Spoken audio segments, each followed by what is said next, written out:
नमस्कार, मैं Dharmendra teaching target के शिक्षा मंच पर सभी बच्चों का स्वागत अभिनंदन करता हूं। आज हम लोग अध्ययन करेंगे कल जो पाचन तंत्र का जो है सिस्टम जो था, पाचन तंत्र के अंग जो थे, तो उसको बारे में जानने का प्रयास करते एक एक पार्ट को जो कल हम उसे छोड़े थे उसे जानने का प्रयास करते हैं। जैसे आज के हमारी टॉपिक है टंग, जीभ किससे कहते, जीभ से लेके देखेगा पूरा स्ट्रक्चर आप मानो का बना हुआ है। तो इसमें क्या होता है, दांत के बारे में इसे हम अध्ययन कर चुके हैं, जिसमें लार ग्रंथियां आती हैं, ग्रसनी आती, ये सभी पार्ट को हम इस थ्योरी के अंतर्गत समझने का प्रयास किया जा रहा है। जैसे अगर हम टंग की बात करते हैं अर्थात जीभ किसे कहते हैं या जिह्वा जो है उसके बारे में जानने का प्रयास करते हैं, तो आप ये खा लें कि एक जो टंग होती है जीभ, ये आपका देखे ऊपरा जो तालू, नीचे वाला जो है जे मुख गुहा कहते हैं, ये मुख गुहा के फर्श पर अर्थात जो हमारी मुख गुहा होती है, ये देखिएगा मुख गुहा के फर्श पर, ये फर्श वाला भाग है जिससे हम जीवा कहते हैं, फर्श भाग पर होती है, जो भोजन को क्या करती है, आपके भोजन का स्वाद चखती है। क्या करती है, जब हम क्या करते हैं भोजन के ठोस या तरल के रूप में हम भोजन को ग्रहण करते हैं अपने मुख गुहा के द्वारा, तो वो क्या करती है, भोजन को चखने का कार्य करती है, जो एक फर्श पर होती है, किसके जो आपके इधर जो आपके जीवा अर्थात जबड़े के नीचे, जबड़े ऊपरी जबड़े के मध्य वाले भाग में जो होती है, एक आपकी क्या होती है, जीवा होती है, एक फर्श भाग पर होती है,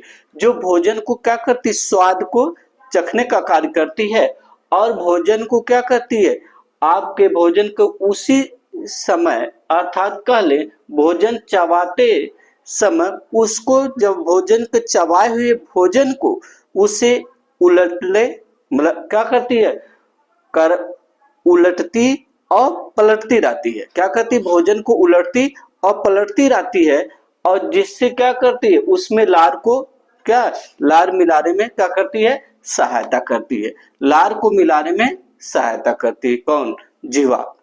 जब भोजन को क्या करती है, जीवा उलटती पलटती रहती है, तो और जो हमारी जो लार होती है, जो प्रतिदिन व्यक्ति का 1.5 लीटर लार का निर्माण होता है, बनती है, और इसी लार में भोजन को क्या करती है, मिलाने का कार्य करती है, तथा चबाए गए भोजन को मिलाने में क्या करती है, मदद करती है। यह जीवा जाकर जो चबाया हुआ भोजन होता है उसमें मिलाने में क्या करती है, मदद करती है। तो इसी को क्या कहते हैं, जीवा कहते हैं। देखिएगा अब ये जीवा हो गई, ठीक है, जीवा। इसका ग्रसनी क्या होती है, जो हम क्या करते हैं, जीवा तो स्वाद का, जब हम मुख गुहा द्वारा भोजन को ग्रहण करते हैं तो ग्रसनी जो होती है क्या कहती है, ये मुख गुहा का पिछला भाग होता है। जी देखिएगा मुख गुहा अर्थात ये मुख गुहा है, तो मुख गुहा का जो पिछला भाग, ठीक है, तो मुख गुहा का क्या है, ये पिछला भाग है, यही जो पिछले भाग के द्वारा ग्रसनी कहलाती है। मुख गुहा के पीछे वाले भाग को क्या कहा जाता है, तो आप कहेंगे ग्रसनी कहा जाता है। कहता है ठीक उसके एकदम क्या, ग्रसनी में एकदम अंदर एक बड़ा सा छिद्र होता है, मतलब इसी ग्रसनी में एक बड़ा सा छिद्र होता है, जो भोजन के क्या करती है, आपको निगल द्वार कहते हैं। जब भोजन हम का ग्रहण करते हैं तो इसी के नीचे एक आपका ग्रसनी में एक क्या होता है, होल होता था, छिद्र होता है, ठीक है, एक अंदर छिद्र होता है जिसमें क्या होता है, इसको निगलने का कार्य करती है, जो भोजन को क्या करती है, निगलने का कार्य करती है। अगर कहा जाए भोजन का निगलने का कार्य कौन करता है, तो आपके मुख गुहा के अंदर अर्थात जीवा के पीछे भाग एक छिद्र होता है जिसे ग्रसनी कहते हैं, यही भोजन को क्या करती है, निगलने का काम करती है। आते हैं भोजन नली या ग्रास नली क्या होती है। आप देखिएगा इसमें भोजन नली या ग्रास नली हो गया, तो इसी ग्रसनी हो गया। अब आते ग्रास नली, देखिएगा ये आप यहाँ देखिएगा 25 सेंटीमीटर लंबी होती है, अर्थात जो है जो मुख गुहा के नीचे वाला ग्रसनी होती है, ये देखिए श्वास नली होती है जहां से सांस ली जाती है, ठीक है, और उसके जो है आपका जो है दाहिने साइड से एक निकली हुई आपकी मुख गुहा के द्वारा से एक ग्रास नली होती है जो 25 सेंटीमीटर क्या होती है, लंबी होती है और श्वास नली के नीचे स्थित होती है। देखिएगा ये श्वास नली है जो इसके नीचे स्थित होती है, जो 25 सेंटीमीटर क्या होती है, सेंटीमीटर लंबी होती है और यह श्वास नली के नीचे स्थित होती है। देखिएगा श्वास नली के क्या है, नीचे स्थित होती है। और यह डायाफ्राम को भेद कर, अच्छा जो ये देखिएगा डायाफ्राम को भेद कर क्या कहते हैं, उदर गुहा में आमाशय में खुलती है। इसी को देखिएगा यही डायाफ्राम होता है, डायाफ्राम को भेद कर मतलब उसके अंदर जाकर जो है ये आमाशय में क्या करती है, खुलती है। ये देखिएगा आमाशय में क्या करती है, यहाँ पर डायाफ्राम होता है। डायाफ्राम इस माने आपको एक चैम्बर बना होता है इस तरह से, ठीक है, इस तरह का चैम्बर बना होता है जिसके हार्ट के भाग होता है। तो वहां डायाफ्राम से क्या अंदर से जो है, ठीक है, जाकर आपके किसमें मिलता, आमाशय। आमाशय का आकार जे आकार का होता है, ठीक है। तो इसे मारकर आपकी ग्रास नली खुलती है। कहते हैं आमाशय क्या होता है, स्टोमच क्या होता है, तो आप भी ये जानने का प्रयास करेंगे। आमाशय जो होता है, जब हमारी ग्रास नली से हम भोजन को ग्रहण करते हैं तो सर्वप्रथम आमाशय में ही आएगा। तो आप ये अगर कहा जाए कि आमाशय का आकार कैसा है, तो आप कहें अंग्रेजी, अर्थात अंग्रेजी जो अल्फाबेट अक्षर जो होता है अंग्रेजी के जे आकार का होता है। देखिएगा जे आकार का होता है, इसकी लंबाई 25 से 50 सेंटीमीटर होती है। अगर आपसे कोई पूछता है कि आपके आमाशय का जो लंबाई कितनी होती है, जो अंग्रेजी का जे आकार का होता है, तो आप कहेंगे कि ये इसकी 25 सेंटीमीटर से लेकर 50 सेंटीमीटर इसकी लंबाई होती है। अब इसके बाद इसकी चौड़ाई कितनी होती है, जो 7 से 10 सेंटीमीटर होती है तक होती है, जो कहते हैं यकृत के में स्थित होता है। देखिएगा यकृत यहाँ है, यकृत के पास से क्या होता है, यकृत के पास स्थित होता है। देखिएगा ये यकृत वाला भाग है, इसके पास क्या होता है, आपका आमाशय स्थित होता है, जो आपका क्या 25 से 50 सेंटीमीटर क्या होता है, लंबा होता है। 7 से 10 सेंटीमीटर क्या होता है, इसकी चौड़ाई होती है, जो यकृत के पास स्थित होता है, ठीक है। अब आगे चलते हैं। कुछ आमाशय में जो पाए जाने वाली विभिन्न प्रकार की कोशिकाएं होती हैं, उससे जानने का प्रयास किया जा रहा है। जैसे में देखिएगा एक आती है पेप्टिक होता है, पेप्टिक होता है, पेप्टिक होता है। तो इसके बाद आपका दूसरा आता है पैराइटल, क्या होता है, दूसरा आपका पैराइटल होता है। और तीसरा होता है म्यूकस कोशिकाएं। म्यूकस कोशिकाएं का एक सबसे बड़ी विशेषता ये होती है, जो भोजन क्या होता है, ये भोजन को पाए जाने वाले जो भोजन होते हैं उसमें जो ये भोजन को क्या करता है, पचाने का कार्य करता है, जिससे आपका म्यूकस कोशिकाएं होती है। ये इसकी सबसे बड़ी अहम भूमिका ये होती है, जो भोजन के पचाने का कार्य करता है। जो आपका जो है देखिएगा भोजन को पचाने का कार्य करता है कौन, आपका यहाँ म्यूकस, जो आमाशय में पाया जाता है, ठीक है। तो इसके बाद म्यूकस कोशिकाएं हो गई। इसके बाद आते आमाशय के कार्य क्या होते हैं। कुछ आमाशय के कार्य क्या होते हैं, तो आप ये कहेंगे आमाशय के विभिन्न कार्य हो सकते हैं। जैसे आपका होता है भोजन को क्या करना, भोजन का पाचन करना, भोजन का संग्रह करना। देखिएगा भोजन का इसमें पाचन होता है, क्योंकि भोजन आता है तो इसी में सर्वप्रथम आपका आता है ग्रास नली में, आमाशय में आता है। तो आमाशय क्या करता है, भोजन का क्या करता है, संग्रह करता है। भोजन का जो पाचन का कार्य क्या आमाशय में होता है। जो विभिन्न प्रकार के जीवाणु जो आते हैं, ठीक है, देखिएगा इसमें लिखा हूं कि भोजन को क्या करता, पतला भी बनाता है, और इसमें भोजन के आने वाले जीवाणुओं का क्या करता, नाश करता है।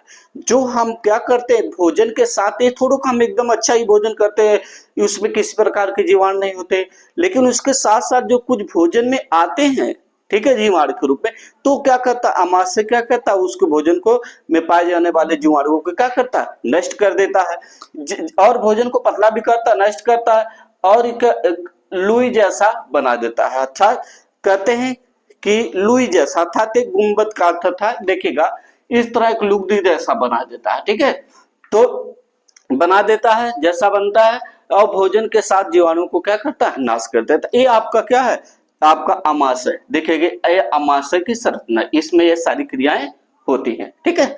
अब आगे चलते हैं। जो अग्नाशय, देखिएगा स्टोमच हो गया। अब आते हैं आपका अग्नाशय। जिसे पेनक्रीज बोलते हैं। देखिएगा पेनक्रीज होता है, ठीक है। तो पेनक्रीज में क्या विभिन्न प्रकार के जो आप देखिएगा पेनक्रीज जो होता है, देखिएगा ये आपका जे आकार का होता है, अग्नाशय होता है। अग्नाशय के ठीक नीचे जो भाग का एक आपका क्या होता है, अमाशय के ठीक नीचे भाग होता है जो आपका अग्नाशय पाया जाता है। ये गुलाबी जैसी संरचना इसकी होती है। थोड़ा देखिएगा ठीक देखिएगा अमाशय के ठीक पीछे अग्नाशय की एक बड़ी सी ग्रंथियां होती हैं। देखिएगा एक बड़ी सी ग्रंथियां होती हैं। इसकी लंबाई जो है, अगर आपसे पूछते हैं अग्नाशय की लंबाई कितनी होती है, तो आप सपोर्ट कह सकते हैं कि 18 सेंटीमीटर क्या होती है, लंबी होती है। 4 सेंटीमीटर क्या होती है, आपकी चौड़ी होती है। तो इसकी चौड़ाई हो गई। कहते इसकी रचना अभी मैं बोला हूं तो कैसी होती है, गुलाबी जैसी होती है, अपत्ती जैसी सादृश्य होती है। जैसे पत्तियां होती है, देखिएगा यहाँ जैसी पत्तियां होती है, आप इस तरह से बना सकते हैं पत्तियां। तो इस तरह से देखिएगा पत्ती की जैसी संरचना दिख रही है, तो पत्ती जैसी संरचना इसकी पाई जाती है और इसका आकार गुलाबी जैसा होता है। तो यह क्या होता है, इसका दाहिने से क्या होता है, देखिएगा ये दाहिना वाला भाग इसका है, यहाँ ये चौड़ा होता है। और क्या बायां इसका क्या होता है, पतला भाग होता है जो पलिया के साथ से लगा रहता है। फलिया होता है उसके साथ से यहाँ से देखिएगा ये लगा हुआ भाग होता है। और इसके बाद देखिएगा आगे सिर इस लगा होता है और दाहिने सिरा चौड़ा होता है, बायां सिरा क्या होता है, इसका सिरा क्या होता है, पतला होता है। और इसके बाद प्लेहा से चिपका होता है, जिसे हम क्या कहते हैं, अग्नाशय कहते हैं। अब आते अग्नाशय में क्या विभिन्न कार्य होते हैं, जैसे भी हम लोग इसी के बारे में अध्ययन किए। जैसे ट्रिप्सिन हो गया, आपका हो गया इसके ट्रिप्सिन हो गया, एमाइलोप्सिन हो गया, ठीक है। तो ये आपका प्रोटीन, वसा, कार्बोहाइड्रेट इत्यादि के जो कार्बोहाइड्रेट के, जैसे आपका एमाइलेज जो होता है वो आप कार्बोहाइड्रेट को जो है ग्लूकोज में या शक्कर में परिवर्तित करता है। ये क्या है, ये आपके अग्नाशय के कार्य हैं। तो आपका ट्रिप्सिन क्या हो गया, वो प्रोटीन में क्या करता है, प्रोटीन का कार्य करता था। ये प्रोटीन को पाचन में सहायता करता है। ट्रिप्सिन नामक एक आपका एंजाइम होता है, अग्नाशय में पाया जाता है, जो भोजन को क्या करता है, मतलब प्रोटीन को पचाने का कार्य करता है, जिसे ट्रिप्सिन बोलते हैं, ठीक है। तो आते हैं जानने का प्रयास करते हैं। देखिएगा इसके अग्नाशय के कार्य क्या होते हैं, एमाइलेप्सिन होता है जिसे एमाइलेज बोलते हैं, या कार्बोहाइड्रेट को क्या करता है, शक्कर में बदल देता है। एमाइलेप्सिन जो होता है वो कार्बोहाइड्रेट को शक्कर में बदलता है। जैसे हम लोग कार्बोहाइड्रेट की जो चीजें भी लेते हैं, तो कार्बोहाइड्रेट की अगर मात्रा बदल है तो उसे शक्कर में परिवर्तित कर देता है। जब एक ग्लूकोज की कमी होती है तो हमें इंसुलिन की जरूरत पड़ती है। जब इंसुलिन की कमी हो जाती है तो आप कहते हैं हमें शुगर हो गया, शुगर की जब कमी हो, मतलब अधिक हो जाता है, तो इसके मतलब इंसुलिन की कमी के कारण शुगर होता है। तो इस क्या करते हैं, कार्बोहाइड्रेट को जो है वह ग्लूकोज में नहीं परिवर्तित करता है। तो यही आपका क्या यही कारण हो जाता है, आपका क्या होता है, शुगर का बनना, ठीक है। तो अर्थात जिसे डायबिटीज के मरीज बन जाते हैं। तो इसी को कहते हैं जो आप ये कार्बोहाइड्रेट को क्या करता है, शक्कर में परिवर्तित कर देता है, जिसे हम क्या बोलते हैं, एमाइलोप्सिन नामक एक एंजाइम अग्नाशय में पाया जाता है। अब आगे चलते हैं, लाइपेज क्या होता है। लाइपेज जो होता है ये भी एक एंजाइम होता है जो अग्नाशय में पाया जाता है। सपोज देखेंगे जो आपका एमाइलेज होता है, ये वसा को जो होता है अग्नाशय में जो वसा पाई जाती है उसको वसा अम्ल में परिवर्तित कर देता है। देखिएगा वसा अम्ल में परिवर्तित कर देता था। तो वसा को क्या अम्ल में परिवर्तन करने का कार्य क्या करता है, कौन करता है, तो आप कहेंगे लाइपेज नामक एंजाइम होता है। लाइपेज नामक एंजाइम जो होता है वो वसा को क्या करता है, वसा अम्ल में बदलने का कार्य करता है। अब आगे चलते हैं, ट्रिप्सिन क्या होता है, जिससे इसका माइक्रोट्रिप्सिन बोलते हैं। जो ट्रिप्सिन या इसी को माइक्रोट्रिप्सिन बोलते हैं।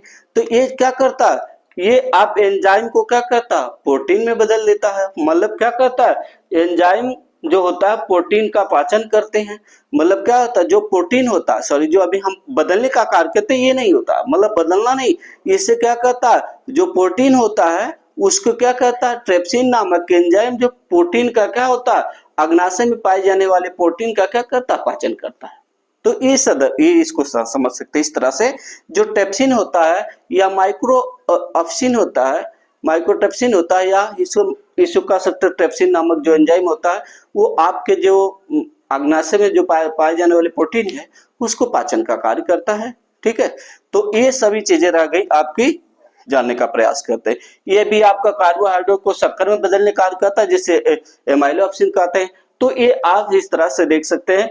अब हमारा जो कल हम लोग पढ़ेंगे यकृत, यकृत किसे कहते हैं, ठीक है, तो इसी के संबंध में जानेंगे। कल हमारी एक टॉपिक रहेगा यकृत क्या है। इसका जो है यहाँ पर देखिएगा, जब आपकी ग्रास नली से नीचे आएंगे तो सर्वप्रथम में क्या मिलेगी, जो डायाफ्राम अर्थात जो अग्नाशय में खुलती है आपकी ग्रास नली अमाशय में, तो अमाशय की क्या है, बाएं साइड पर आपका यकृत पाया जाता है, जिसमें पित्ताशय होता है, जो आपके भोजन से पचने के बाद जो उसमें मतलब जहरीले जो पदार्थ होते हैं, तो उपापचय क्रिया के पश्चात इसमें जो मतलब बेकार पदार्थ होते हैं, मतलब जिसे कहते हैं ये पित्त की थैली, इसमें सब जाकर जो है कलेक्ट हो जाता है, एकत्र हो जाता है, जो आपका किसमें, यकृत में पाई जाती है पित्त की थैली। तो ये आप किससे हम अध्ययन करेंगे, यकृत किसे कहते हैं। थैंक्स गाइस, इतना जान लीजिए, इससे नोट्स करिएगा। Thanks, okay.